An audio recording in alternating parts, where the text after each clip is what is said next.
Ne t'es-tu pas posé la question pourquoi Jésus dit qu'il est le Fils de l'homme? Le Seigneur Dieu m'a révélé cela à travers son esprit de vérité.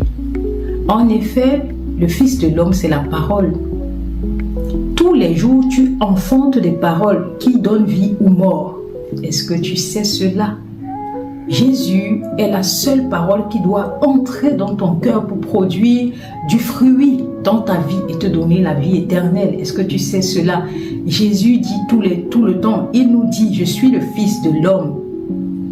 Il est la parole. Tous les jours, tu enfantes les paroles. En effet, si tu as la parole de vie et tu enfantes la parole de vie tous les jours, Jésus est ton Fils. Parce que Jésus vit en toi. Et grâce à lui, tu fais vivre les œuvres du Seigneur. Sa parole donne vie. Sa parole enfante. Tu enfantes les paroles tous les jours. Il est donc le Fils de l'homme. C'est pour cela qu'il dit, au travers du Proverbe 8, verset 31, « Jouant sur le globe de sa terre et trouvant mon bonheur parmi les fils de l'homme. » Depuis l'éternité, il vit dans les hommes. Parce que c'est lui, Dieu. Et Dieu nous a confié quoi? La parole. Je vous ai dit que le Seigneur nous a confié un instrument très puissant. Et nous ignorons la puissance de la parole. Le Seigneur, lorsqu'il a eu cette parole depuis l'éternité, lorsqu'il a établi toutes choses grâce à elle, il savait qu'elle était puissante. Et si tu ne connaissais pas sa puissance, tu te ferais bouffer par le malin. Parce que tu péris faute de connaissance.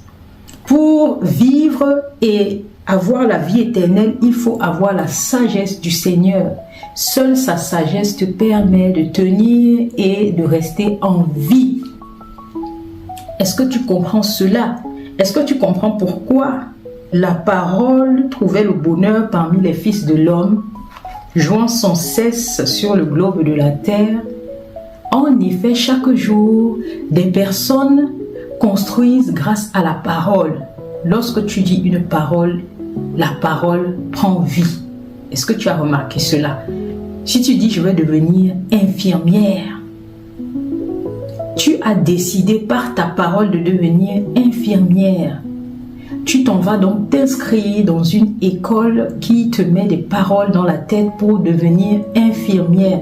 La parole prend vie, tu deviens infirmière et tu exerces grâce à la parole que tu as reçue. Donc la parole joue son